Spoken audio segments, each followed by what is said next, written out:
الله وبركاته أعوذ بالله من الشيطان الرجيم بسم الله الرحمن الرحيم وقال ربكم ادعوني استجب لكم.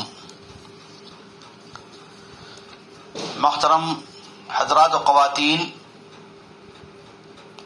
میں نے قرآن کریم کی ایک آیت پڑھی ہے جس میں اللہ تعالیٰ نے فرمایا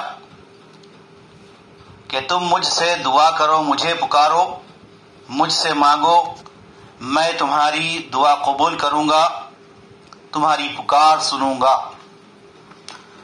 دعا کی قبولیت کے لیے کچھ شرائط ہیں، کچھ آداب ہیں، اس میں سے 10 آداب میں آپ کی خدمت میں پیش کر رہا ہوں۔ انشاءاللہ ان آداب کا، ان شرائط کا رکھیں گے تو اللہ کی ذات سے امید ہے کہ آپ کی دعائیں قبول ہوں گی۔ سب سے پہلی شرط یا ادب یہ ہے کہ دعا کے لیے رزق حلال کا ہونا ضروری ہے۔ حلال روزی عبادت ہے، حلال کھانا عبادت ہے، اس میں کھانا پینا اور لباس سب شامل ہے۔ آپ کا کھانا پینا اور آپ کا لباس شرعی ہو تو انشاءاللہ دعا کی قبولیت کی یہ پہلی بنیاد ہے، شرط ہے۔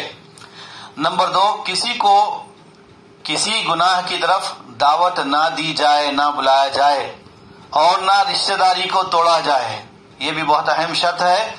یعنی غلط کام کی طرف بلانا، برے کام کی ترغیب دینا اور گناہوں کی طرف لوگوں کو لے جانا یا اس کی طرف رہنمائی کرنا، چاہے سوشل میڈیا کے ذریعے سے ہو یا کسی کو بلا کر دوستانے میں غلط مشورے دینا اور برے کام کی طرف رہنمائی کرنا یا برے کام کی طرف لوگوں کو لے جانا، یہ انتہائی غلط حرکت ہے۔ ایسے لوگوں کی بھی دعا قبول نہیں ہوتی، اور ایسے لوگوں کی بھی دعا قبول نہیں ہوتی جو رشتہ داری کو توڑ دیتے ہیں۔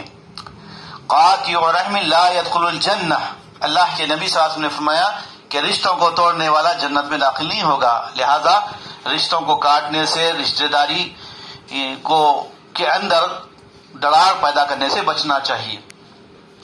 تیسری شرط ہے دعا میں اللہ تعالیٰ سے اصرار کرے، یعنی دعا میں ہم اللہ تعالیٰ سے بار بار مانگے۔ ادعوا ربکم تضرعا وخفیہ، کہ تم اپنے رب کو گڑ گڑا کر چپکے چپکے سے مانگا کرو، پکارو۔ چوتھی شرط ہے، چوتھا ادب ہے کہ دعا میں اللہ تعالیٰ سے حسن ظن رکھا جائے، یعنی اللہ سے اچھی امید رکھی جائے اور غلط امید نہ رکھی جائے بلکہ حسن ظن رکھنا چاہیے، کیونکہ دعا کی قبولیت کے لیے حسن ظن بھی ضروری ہے۔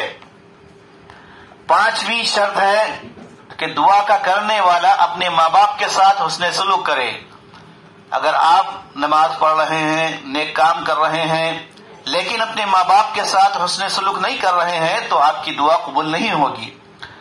چھٹویں شرط یہ ہے دعا کی قبولیت میں مددگار ثابت ہونے والی، وہ ہے دعا کا اظہار سوائے اللہ کے کسی اور سے نہ کرے۔ یعنی دعا عبادت ہے تو اللہ سے مانگیں، غیروں سے نہیں۔ یعنی کچھ لوگ اللہ کو چھوڑ کر غیر اللہ سے مانگتے ہیں، بزرگان دین کے وسیلے سے مانگتے ہیں، مرحومین کے وسیلے سے مانگتے ہیں، قبروں کے وسیلے سے مانگتے ہیں، جو کہ شریعت میں حرام ہیں۔ جو زندہ ہیں، نیک لوگ ہیں، ان کے توسط سے، ان کے وسیلے سے آپ دعا مانگ سکتے ہیں، جیسا کہ خود صحابہ کرام اللہ کے نبی صلی اللہ علیہ وسلم سے آ کر دعا کی درخواست کیا کرتے تھے۔ جب آپ صلی اللہ علیہ وسلم جب تک بقید حیات تھے تو اس سے معلوم یہ ہوا کہ دعا کے لیے آپ جو ہے غیر اللہ کا سہارا نہ لیں، غیروں سے دعا نہ مانگیں، نہ پکارے انہیں۔ اسی طرح ساتویں شرط ہے کہ دعا میں اللہ تعالیٰ کی حمد و ثنا بیان کی جائے۔ آپ ڈائریکٹ دعا نہ کریں بلکہ دعا شروع کرنے سے پہلے باوضو رہیں اور اللہ تعالیٰ کی خوب تعریف کریں، جیسا کہ اس کا وہ مستحق ہے۔ اللہ کی حمد و ثنا بیان کی جائے اور نبی محترم صلی اللہ تعالی علیہ وسلم پر درود پڑھا جائے۔ اللہم صلی علی محمد وعلی آل محمد کما صلیت علی ابراہیم وعلی آل ابراہیم انک حمید مجید۔ آٹھویں شرط دعا کے لیے وہ یہ ہے کہ دعا میں نہایت ہی خشوع اور خضوع کا اظہار کیا جائے، ترمذی کی حدیث میں اللہ کے نبی فرماتے ہیں ان اللہ لا يقبل بقلب دعاء غافل، اللہ تعالیٰ ایسے لوگوں کی دعا قبول نہیں کرتا جو غافل دل ہو کر مانگتے ہیں، جو دعا میں ہاتھ تو اٹھائے ہیں لیکن ادھر ادھر دیکھ رہے ہیں اور دل جو ہے منتشر ہے، کہیں بھٹکا ہوا ہے، اللہ کی تعالیٰ کی طرف نہیں ہے، خشوع اور خضوع بھی نہیں ہے اس میں، تو ایسے لوگوں کی دعا قبول نہیں ہوتی۔ لہذا دعا میں خشوع اور خضوع کا ہونا ضروری ہے۔ 9ویں شرط ہے سچے دل سے توبہ کرے، یعنی انسان ہے، غلطیاں ہوتی ہیں، خطائیں ہوتی ہیں، ہر بندی خطا کار ہے، گناہ گار ہے، کوئی یہ دعویٰ نہیں کر سکتا کہ ہم سے گناہ نہیں ہوا، ہم تو نیک ہے، کسی کو ستاتے نہیں، ہم تو اچھے ہیں، ہم کسی پر ظلم نہیں کرتے، ہم نماز پڑھتے ہیں، صدقہ خیرات کرتے ہیں۔ تو آپ کو کیسے پتا چلے گا کہ آپ نے کب غلطی کی ہے، کب گناہ کیا ہے اور کب ظلم کیا ہے؟ تو اس کا اندازہ نہیں ہوتا۔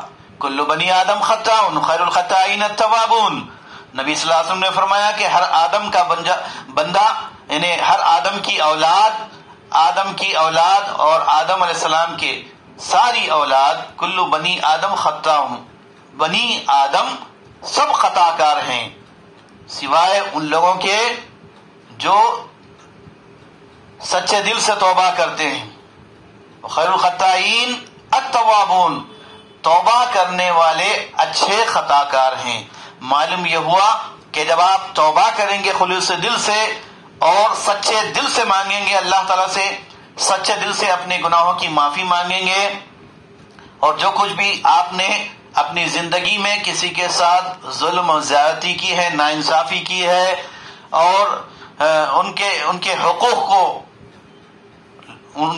کو تلف کیا ہے، یا ان کے حقوق مارے ہیں، یا دل آزاری کی ہے، دلوں کو تکلیف پہنچایا ہے، تو یاد رکھیے ایسے لوگوں کی بھی دعا قبول نہیں ہوتی۔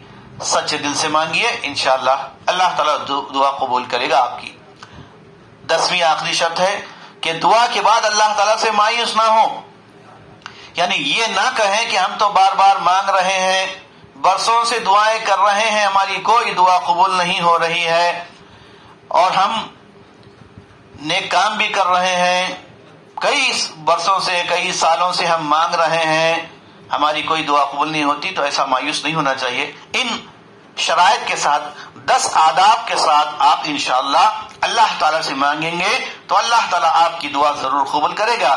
اللہ تبارک و تعالیٰ سے دعا ہے کہ اللہ تعالیٰ ہم سب کو نیک بننے کی توفیق عطا فرمائے۔ ربنا تقبل منا انک انت السمیع العلیم وتب علینا انک انت التواب الرحیم۔